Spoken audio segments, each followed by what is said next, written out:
다 같이 읽겠습니다. 시작. 그때에 주께서 의로운 제사와 번제와 온전한 번제를 기뻐하시리니 그때에 그들이 수소를 주의 제단에 드리리이다. 아멘. 오늘 설교는 주제 설교예요. 강해 설교는 본문이 이끄는 설교를 강해 설교라고 합니다. 본문 중심으로. 근데 주제 설교는 주제가 이끄는 거예요. 그래서 성경 말씀이 인용되는 거예요. 저는 강해 설교가 중요한데요.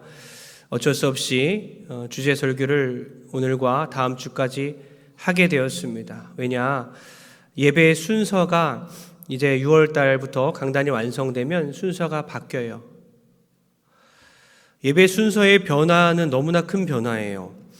몇십 년 동안 예배 순서지가 변하지 않았는데 똑같은 예배 형식으로 드리다가 예배 순서가 바뀐다는 것은 너무나 큰 변화예요.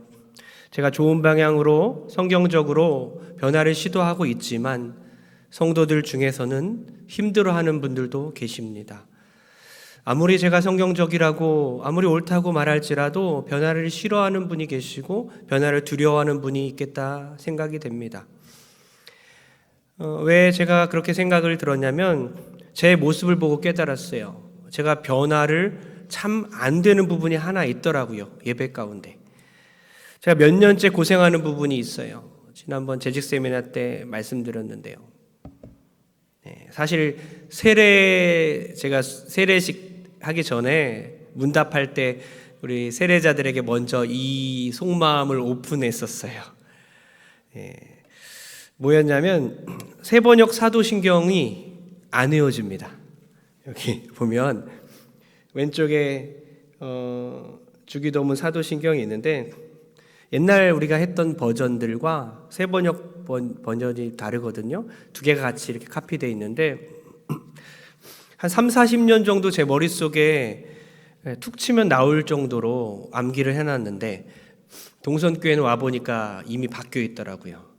이게 바뀐 후로도 많은 교회들이 바로 바꾸지 않았어요. 그래서 제가 미국에 사역할 때는 옛날 버전으로 주기도문 사도신경 하다가 동성교회 와서는 바뀌어 있어서 좀 당황했고 너무나 힘들었어요. 지금까지도 사실 이걸 숨긴 채 아무한테도 말하지 못하고 부끄러우니까 그렇게 하다가 이제 여러분들에게 이렇게 오픈을 했어요.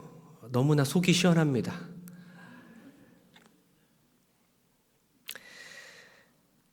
저는 혼자만 못 외우는 줄 알고 있었어요. 그런데 아무한테도 말하지 못하고 눈을 뜨고 이제 했어요. 왜냐면 한 글자라도 틀리면 안 되니까 앞에서 사회를 보니까. 근데 제가 한 15명 정도 설문조사를 했는데 저와 똑같은 하수연을 하는 분들이 계시더라고요. 15명밖에 안 되지만 3명이 이렇게 말했어요. 바뀐 버전을 완벽하게 외운다. 3명. 바뀐 버전을 조금 틀린다. 저처럼 4명. 그리고 바뀐 버전 옛날 거에 익숙해져서 늘 헷갈린다. 8명. 아마 여기서도 많은 분들이 바뀐 것을 외우지 못하고 그냥 눈 뜨고 읽을 수밖에 없거나 아니면 계속 틀리면서 외우고 있지 않나. 어떤 형제는 이렇게 말했어요. 모태신앙이라서 구버전을 외웠던 게 체화되어서 신버전은 늘 어색하고 눈 뜨고 읽을 수밖에 없습니다. 여러분 제가 괜히 마음고생했습니다. 저만 못 외우고 있는 줄 알았어요. 여러분 사도신경 외우다 보면 옛날 버전이 계속 튀어나와요. 거기로부터 산 자와 죽은 자를 이건데 저리로서 산 자와 그리고 하나님 아버지라고 옛날 외웠는데 지금 아버지 하나님 바뀌어 있어요. 전능하사 천지를 이렇게 막 외웠는데 나는 전능하신. 그러니까 옛날 외웠던 게 바뀌는 게 쉽지 않다는 거예요. 차라리 처음 배우는 게 쉽다는 거죠. 여러분 전에는 제가 좋은 것이니까 따라오세요 라고만 했다면 제가 조금 철이 들었을까요? 예배의 이 부분에서는 충분한 설명이 필요하다고 느꼈고 이 예배의 변화는 너무나 중요한 변화이기에 2주 동안 제가 차근차근 설명드리고 다시 한번 우리가 몰랐던 예배의 의미에 대해서 깨닫고 나중에 예배의 순서가 바뀌었을 때에 더 큰 은혜를 받는 여러분 되길 주의 이름으로 축복합니다. 먼저 예배를 드리기 전이 더 중요해요. 예배자가 예배를 드리는 이 시간 1시간도 너무 중요하지만 뭐가 더 중요하다고요? 예배 드리기 전이 더 중요합니다. 왜 그런지 아십니까? 제물이 바뀌어서 그래요. 제물이 바뀌었다는 거예요. 전에는 동물 제사를 드렸기 때문에 정결하고 흠이 없는 제사를 준비해 오면 그만이에요. 준비 못했다 하루 전에 하면 그만입니다. 1시간 전에 하면 그만입니다. 잠시 실수했다 하고 준비할 수 있지만 제물이 뭘로 바뀌었습니까? 제물이 뭘로 바뀌었죠? 로마서 12장 1절에 그러므로 형제들아 내가 하나님의 모든 자비하심으로 너희를 권하노니 너희 몸을 하나님이 기뻐하시는 거룩한 산 제물로 드리라. 제물이 바뀌었어요.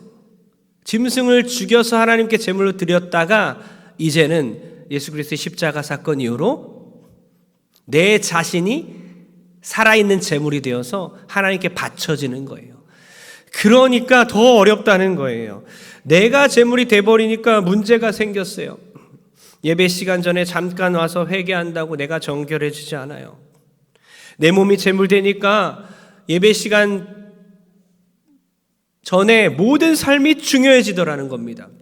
예를 들어서 여러분 예배 전에 지금 부부싸움 하고 오신 분들 손 들지 마십시오. 마음이 어려워요. 5월 가정의 달인데 부부싸움을 했거나 자녀들에게 빽 하고 소리를 지르고 왔거나 이웃과의 마찰이나 여러 가지 주차 문제 때문에 힘들고 지금도 성도를 어떤 미워하는 마음이 가득한 분들이 있다면 여러분 그 예배를 하나님이 받으실까요? 정말 하나님께 거룩한 산 제물로 드릴 수 있을까요? 너무나 어렵다는 거예요. 마태복음 5장에는 그 사실을 다시 명확히 말하는데요. 이렇게 말해요. 예물을 제단에 드리려고 갔는데 형제와의 관계 속에서 원망 드릴 만한 일이 생각났다는 거예요. 그럴 때 예물을 제단에 드리라는 게 아니라 제단 앞에다 두고 갔다 오라는 겁니다. 화해하고 화목하고 오라는 거예요. 그러니까 무엇이 중요합니까? 관계가 중요하다는 거예요. 하나님 앞에서 회개가 중요하다는 뜻입니다. 여러분은 예배자로서 준비가 되고 있습니까? 지금은 예배자 자체가 중요한 거예요. 늘 어때요? 누구의 찬양, 누구의 모습, 설교, 어떤 것들을 계속 눈여겨보면서 만족을 하셨다면 그게 아니라 예배자인 여러분 한 명 한 명이 중요한 거예요. 예배에서 가장 중요한 거는 살아있는 제물로 내가 드려질 수 있는가? 내가 하나님 앞에 바쳐질 수 있는가?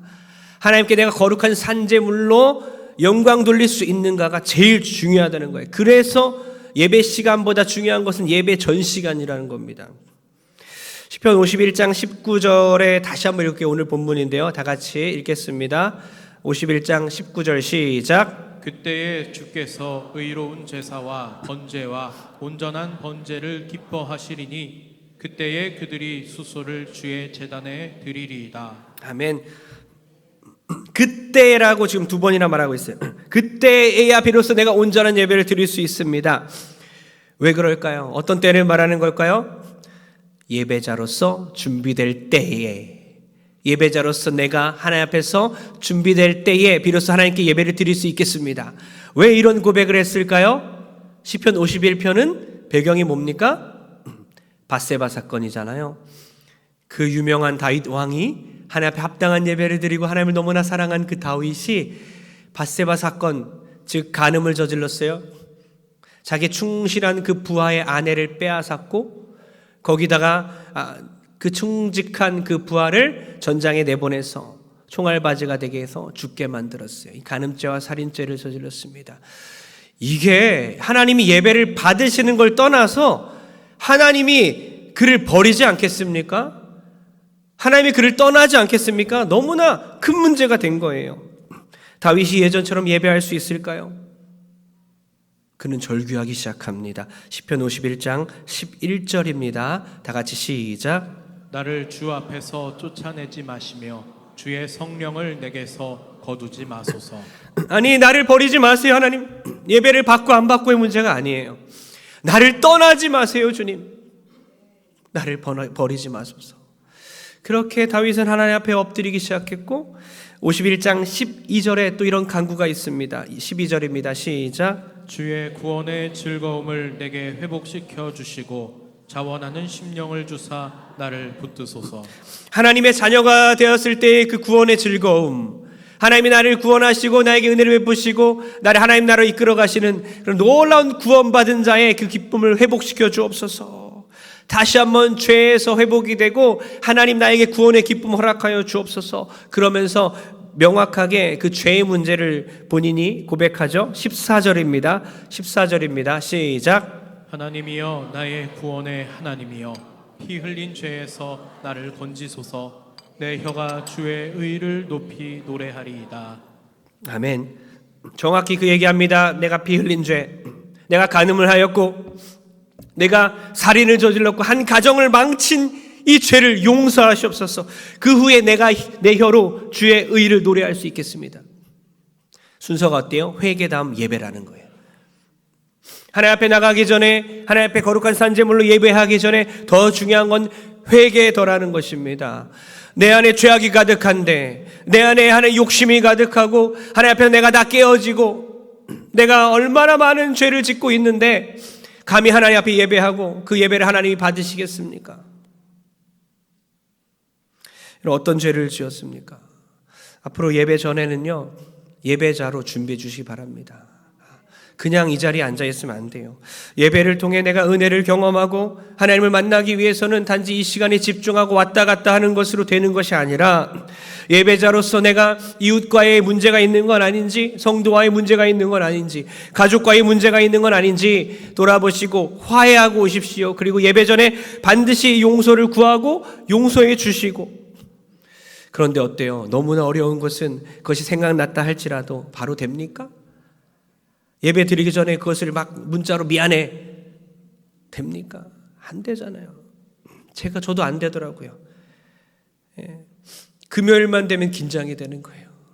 토요일, 주일날 온전히 예배하고 설교하기 위해서는 토요일날 아무 사건도 있으면 안 돼요.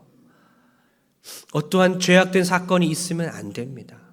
그리고 금요일날도 어떤 아내와의 갈등이나 자녀들과의 어떤 갈등이나 이웃과의 관계 갈등이 있다면 해결해야 돼요. 그래서 하나님 앞에 엎드릴 수밖에 없습니다. 여러분 성도님들도 토요일날 어떤 일도 만들지 마십시오. 네, 왜요? 주일날 예배자로 온전히 서야 되니까 토요일날 싸울 것 같으면 피하세요. 죄 지을 것 같으면 그 자리를 떠나시고 만들지 마세요. 어떻게든 정결하게 준비되어서 예배자로 서기 전에, 예배 전에 이미 승리한 여러분들에게 주의로 축복합니다. 여러분 예배 시간이 되었어요? 예배 시간에 이렇게 앉아 계시죠? 미리 다 일주일 동안 준비했습니다. 그리고 나서 이 1시간의 예배를 드릴 때에 1시간 동안 예배의 순서에 맞게 집중해서 드리는 것이 너무나 중요해요. 여러분 14개의 순서에 따라서 우리가 그동안 오랫동안 해왔지만 2주, 3주 후에는 11개로 줄어듭니다. 11개로 줄어들어요. 첫 번째 예배의 순서는 뭐죠? 여기 똑같이 변함이 없습니다. 그거는 예배의 부름, 예배로의 부름입니다. 예배로의 부름은 너무나 중요해요. 예배로의 부름은요, 우리가 하나님을 부르는 걸까요? 아니면 하나님이 우리를 부르는 걸까요? 맞습니다. 우리가 하나님을 주문으로 외우듯이 하나님을 부르는 게 아니라 영으로 임재하신 그 하나님께서 우리를 예배 현장으로 초청하시는 부르심입니다. 그러니까 제가 적절한 성경 구절과 함께 시작할 때가 많아요. 하나님은 영이시니 예배하는 자가 영과 진리로 예배할지니라. 할렐루야. 옛 버전은 뭐예요? 신령과 진정으로인데 잘못된 번역인 것 같아요. 왜냐하면 신령한 거는 막 뭔가 우리가 신령해 보이고 진정으로는 진심으로라는 뜻이잖아요. 신령과 진심이 아니라 뭐냐면 영과 진리, 말 그대로 성령의 충만함과 하나님의 말씀, 진리의 충만함입니다. 하나님의 성령이 임재하시고 진리가 선포되는 예배로 성공하시길 바랍니다. 그렇게 초청하는 거예요. 그런데 이 예배로의 부름은 너무나 중요합니다. 처음 시작에 나오고 있지만 맨 마지막 11번째 맨 마지막에 있는 축도처럼 똑같은 의미를 담고 있어요. 예배로의 부름은 뭐냐? 세상에서 찌들어 살다가 다시 한번 하나님께서 이 예배 가운데로 초청하시는 거예요. 여러분 성도 한 명 한 명을 호명하시는 겁니다. 그 자리로 우리가 하나님 저 여기 있습니다. 하나님께 나아갑니다. 이렇게 초청되는 거. 하나님이 여러분을 부르는 시간이에요. 축도도 그 맥을 같이 하죠. 다시 한번 예배로 은혜 받은 여러분들이, 하나님께 영광 돌린 여러분들이 세상으로 파송되는 거예요. 하나님이 여러분을 파송하는 것이 축도입니다. 삼위일체 하나님께서 여러분과 함께 하시기를 기원하며 여러분을 파송하는 시간인데 왜 둘 다 참석 안 하는 분이 있어요? 그죠? 예배의 부름도 중요하고 축도도 중요한데 늦게 오고 빨리 가는 분이 있어요. 그러면 안 돼요. 둘 다 너무나 중요해요. 예배의 부름 때 맞춰서 오시길 바라고요. 또 축도 때, 축도 전에 먼저 후다닥 내려가시지 마시고, 왜냐하면 제가 인사하려고 먼저 따라가다가 제가 넘어지겠어요. 저기 계단이 가파라서 다 인사해야 되기 때문에 제가 막 뛰어 내려가지 않습니까? 저도 걸어 내려가고 싶어요. 천천히 내려오시길 바랍니다. 저를 좀 살려주세요. 넘어질까 무섭습니다. 이렇게 예배의 부름은 너무나 중요한 거예요. 그런데 더 중요한 건 뭐죠? 늦게 오시거나 빨리 거시거나 예배의 어떤 부분에서 내 눈에 보기에 저 사람은 왜 저렇게 판단하는 순간 그 사람이 제일 나쁜 사람이에요. 교회에서는 저는 교육하는 것이에요. 누군가를 비판하고 판단하는 그 사람이 제일 나쁜 사람이에요. 절대로 판단하거나 그러면 안 돼요. 그래서 품고 기다려주고 이해하려고 노력하고, 특별히 자녀들을 둔 성도들은 어떻습니까? 자기 혼자 오는데도 치장하느라 힘들지 않습니까? 그런데 자녀까지 데려오고 누군가 데려오는 것은 쉬운 게 아니에요. 그렇게 배려하는 교회, 이해하는 교회 되길 축복합니다.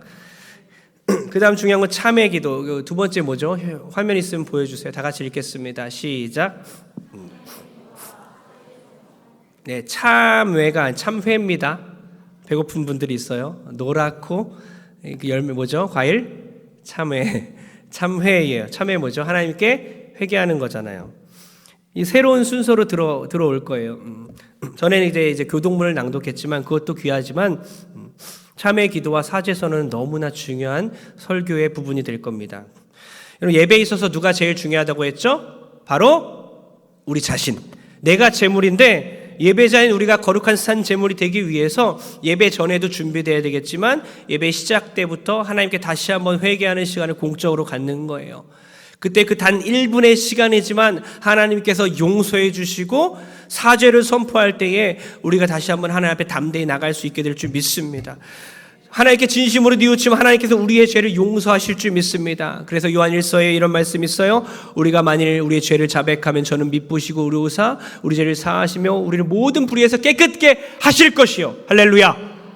회개할 때 하나님께서 용서하는 놀라운 은혜가 임할 줄 믿습니다. 그 다음이 뭐예요? 화면 보여주시면 좋을 것 같아요. 다 같이 시작. 사도신경. 사도신경은 새롭지 않습니다. 똑같은 것을 합니다. 근데 사도신경의 의미를 알아야 해요. 사도신경의 대상이 누구죠? 네, 삼위 하나님입니다. 하나님 아버지, 전능하신 하나님 아버지에 나오고 또 성자 예수 그리스도 십자가 은혜와 부활 사건에 대해 나오고요. 그 다음 성령 하나님에 대해 삼위일체 하나님이 성부, 성자, 성령의 내용이 나옵니다. 그리고 뭐죠? 교회에 대한 고백이 있어요. 지금 교회 시대잖아요. 하나님이 교회를 이끌고 가심을 우리가 고백하는 거예요. 사도신경은 성경에 있을까요? 없을까요? 없습니다. 그런데도 불구하고 AD 750년경에 그때부터 공인되어 지금까지 교회가 고백하고 있어요. 주기도문은 성경에 있지만 사도신경은 없어요. 그러나 이것이 우리 믿는 자들의 신앙 고백이기 때문에 우리가 계속 암송하는 거예요. 존 칼빈, 헤르만 바빙크, 하찌 등등 모두 위대한 신학자들과 목회자들과 위대한 인물들이 다 이것을 지지하고 있습니다. 그래서 사도신경을 외우는 이 시간은요, 우리가 무엇을 믿고 있는지 공적으로 고백하는 시간이에요. 라틴어는 크레도로 시작하는데 크레도 뭐냐? 나는 믿습니다. 나는 믿습니다라는 거예요. 먼저 나온 게 중요하죠. 나는 믿습니다. 무엇을 믿는지. 성부, 성자, 성령, 교회. 근데 나는 믿는다에서 이 원어는 의미가 뭐냐면요, 내 심장을 바친다는 뜻이에요. 나는 심장을 바치기까지 전심으로 내가 고백합니다. 어떠한 것이 나를 위협할지라도 나는 흔들리지 않고 내 심장을 바치기까지 나는 성부 하나님 전능하신 분과 성자 예수님과 성령님과 이 교회를 이끄신 하나님을 내가 믿습니다. 고백하는 것이 사도신경을 외우는 거예요. 한 번도 빠짐없이 우리가 이걸 외웠는데 왜 저 혼자 지금 외치는 것 같죠? 왜 이렇게 외롭죠 지금? 다 같이 그렇게 외우셨죠? 근데 우리가 교회를 옮길 이유는 없어요. 교회를 이미 옮기셨거나 그런 분은 이제 옮기시지 마시고 옮길 마음이 있으면 빨리 접으세요. 교회를 옮길 이유가 없어요. 내가 지금 함께 지어지기 위해서 이곳에 있는 거예요. 그러니까 내가 싫은 사람이 있으면 더 좋은 거예요. 왜냐하면 교회는 미완성되어 있고 하나님 나라 갈 때까지 함께 자라나고 건축 중이기 때문에 더 좋은 거예요. 지어져 가야 되니까. 근데 교회를 옮길 수 있는 한 가지 중요한 요소가 있다면 바로 이 사도신경, 신앙 고백인 거예요. 사도신경이라고 딱 말하기보다는 신앙 고백입니다. 여러분, 신앙 고백을 내가 이렇게 하다가 나중에 교회를 옮겼어요. 교회를 옮겼는데 내가 믿고 있는 바가 달라.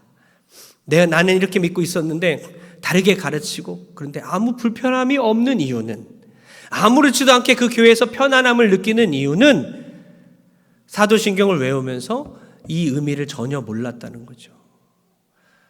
그리고 내 만족적인 예배, 내가 즐거운 예배, 나를 기쁘게 하는 예배에 초점이 맞춰 있는 거예요.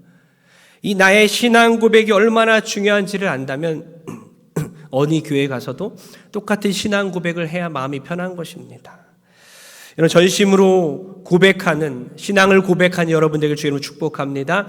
여기까지 이제 한 4가지가 있는데 길어 보이지만 4, 5분이면 끝납니다. 예배 시작하고 4, 5분이면 딱딱딱 끝나요.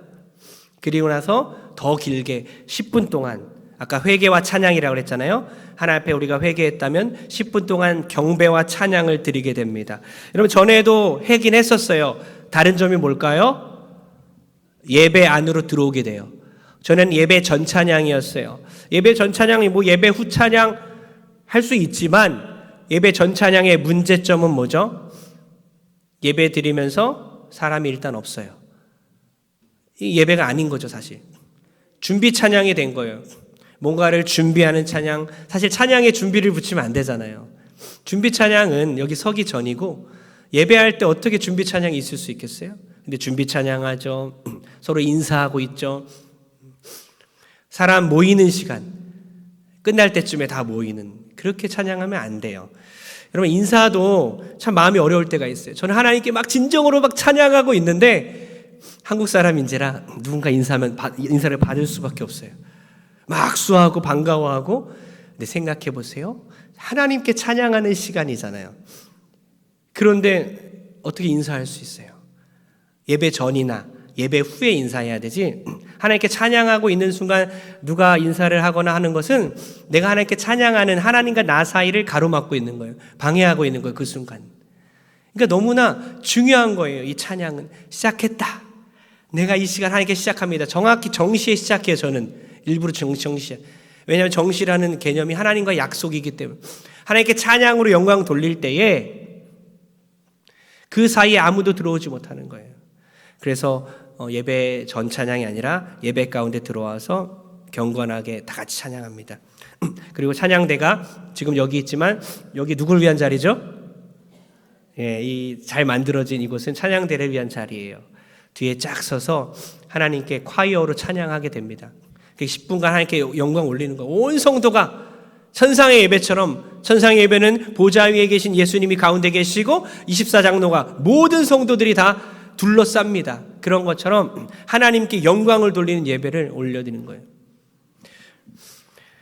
경배와 찬양에 대해서 계시록 4장 11절입니다. 다 같이 한번 읽겠습니다. 시작. 우리 주 하나님이여, 영광과 존귀와 권능을 받으시는 것이 합당하오니 주께서 만물을 지으신지라. 만물이 주의 뜻대로 있었고 또 지으심을 받았나이다 하더라. 아멘. 하나님께 경배하는 건 너무나 중요해요. 그래서 찬양대에게 죄송한 마음도 있어요. 원래 한 3, 4분 정도 그냥 찬양하고 앉으려고 성가대에 들어왔는데 여기 나와야 하는 부담감이 있는 거예요. 그러나 사실 이 예배의 변화에 있어서 정점을 찍는 것이 활용점정입니다. 가장 중요해요. 콰이어가 들어와야 됩니다. 좀 이해해 주시기 바랍니다. 너무 힘드신 분들, 다리 아프신 분들 대표 기도할 때 들어오시면 좀 좋을 것 같아요. 여러분, 지금 경배와 찬양 말 그대로 우리가 읽은 것처럼 왕이신 하나님을 높이는 거예요. 모든 영광과 존귀와 권능과 찬송을 받게 합당하신 주님, 우리를 만물을 지으신 주님을 찬양합니다. 근데 우리가 몇십 년 동안 어떻게 찬양했습니까? 웃으면서, 장난치면서, 딴 생각도 하고, 성도들은 막 휴대폰 보고, 늦게 오고, 사람들이 인사하고, 늦게 왔는데 맨 앞으로 천천히 걸어오고, 이런 모습들은요, 하나님이 기뻐하지 않아요. 목회자들은 막 설교 준비하고 그 시간에 다른 거 준비하고 있고, 찬양 시작할 때 10분의 1도 오지 아니하고. 여러분, 하나님이 그동안 우리의 찬양을 받으셨을까요? 미지수입니다.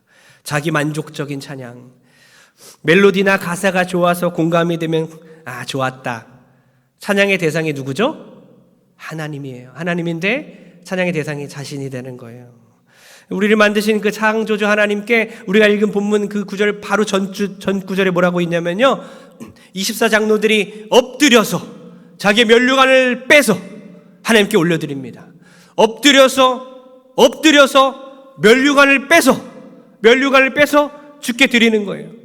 경배할 그분에게 나의 모든 가치와 나의 모든 영광과 나의 모든 명예들을 다 빼서 하나님께 올려드리는 것이 찬양이고 예배인 줄 믿습니다. 그래서 찬양팀이 어때요?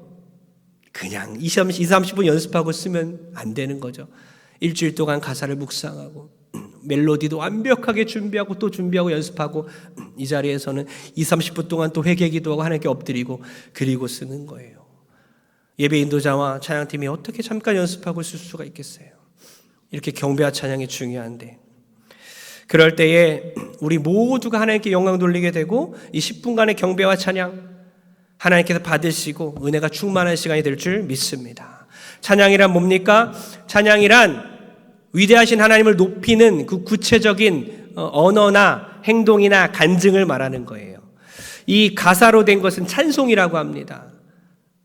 찬송이라고 해요. 근데 찬양은요, 뭐예요? 말 그대로 하나님을 칭찬하고 격찬하고 높이는 거예요. 자랑하는 거예요.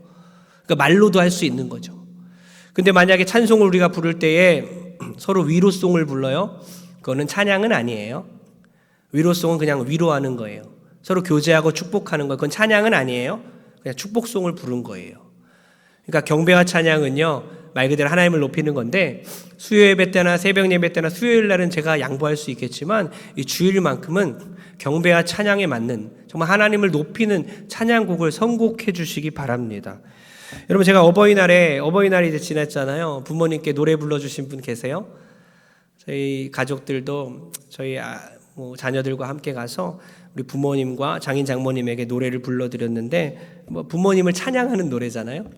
근데 가사를 보니까 어머님 은혜보다 어머니의 마음이란 노래가 진짜 부모님을 찬양하는 거더라고요. 저희는 그걸 불렀어요.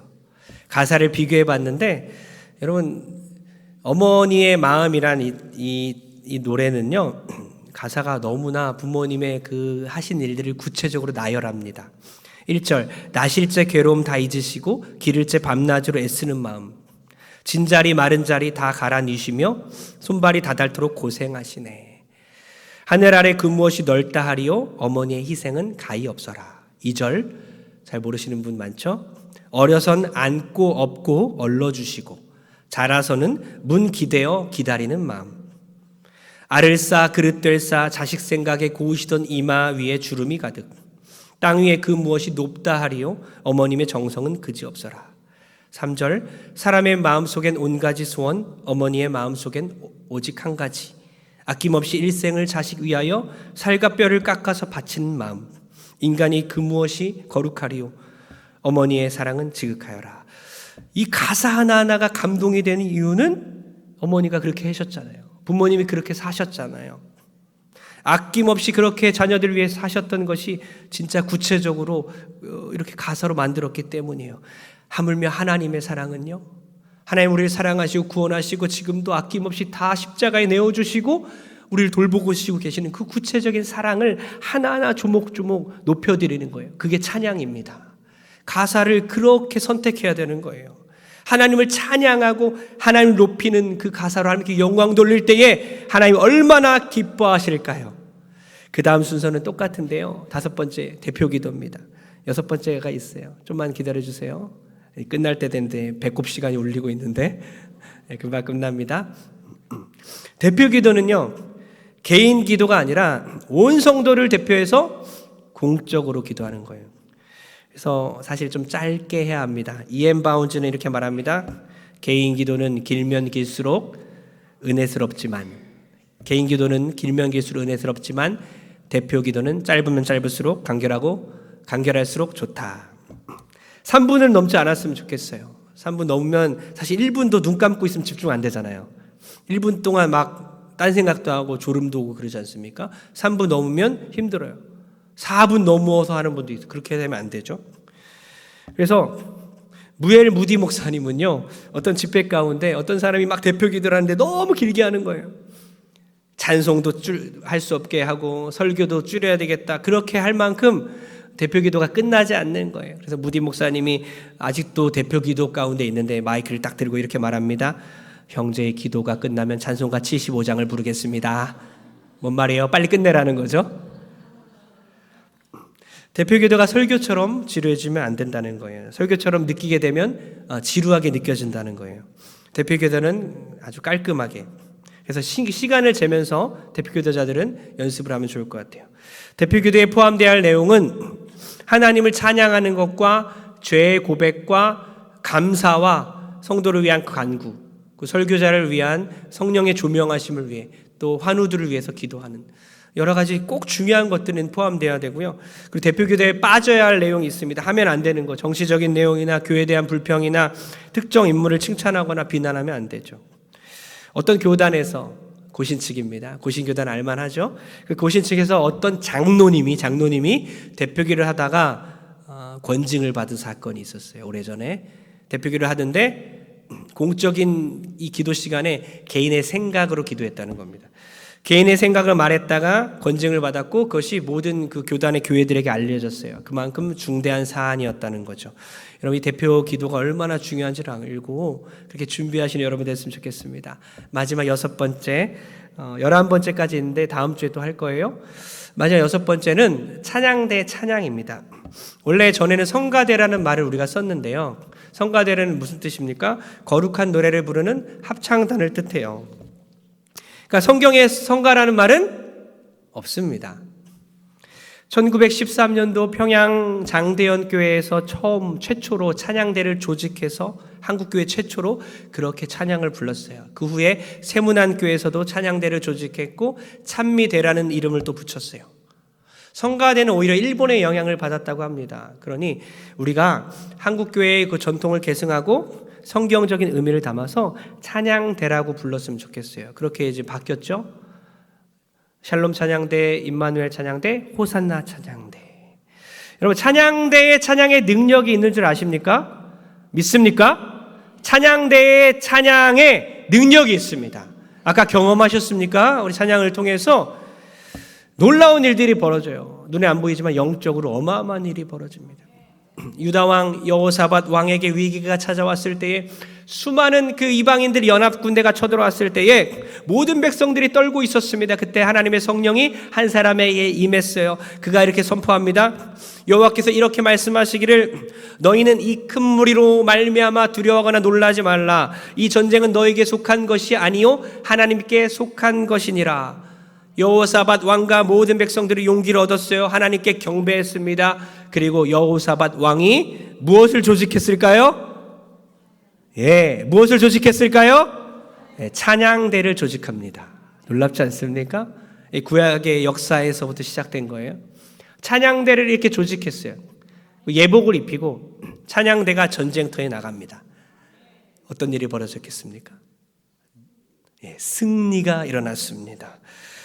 그 노래와 제가 읽겠습니다. 한번 보여주시기 바랍니다. 21절 여러분들이 읽고 22절 제가 읽을게요. 21절 다 같이 시작. 백성과 더불어 의논하고 노래하는 자들을 택하여 거룩한 예복을 입히고 군대 앞에서 행진하며 여호와를 찬송하여 이르기를, 여호와께 감사하세. 그의 인자하심이 영원하도다 하게 하였더니 제가 22절에 있습니다. 그 노래와 찬송이 시작될 때에 여호와께서 복병을 두어 유다를 치러 온 암몬 자손과 모압과 세일산 주민들을 치게 하심으로 그들이 패하였으니 할렐루야. 찬양대가 찬양할 때에 하나님께서 역사하셔서 여호수아박과 그 이스라엘 백성들을 구원하신 것처럼 하나님이 예배 가운데서 우리를 구원하시고 불신자들은 하나님의 자녀가 되는 권세를 받고 또한 억눌리고 갇힌 자들이 자유함을 얻고 병든 자들이 치유함을 얻고 하나님의 놀라운 은혜가 각 사람에게 임하게 될 줄 믿습니다. 사단의 영이 떠나가고 하나님의 은혜가 이 시간에 임하고 우리 마음의 찬양이 다시 한번 회복되어 이 찬양대의 찬양으로 하여금 우리 교회가 다시 한번 살아나는 역사가 일어날 줄 믿습니다. 이 찬양대의 찬양이 시작할 때에 우리 모두가 하나님께 찬양을 올리고 그리할 때 여리고가 무너지고 사단이 도망가며 하나님께서 역사하시는 역동적인 예배, 살아 움직이는 예배가 온전히 이루어질 줄 믿습니다. 할렐루야.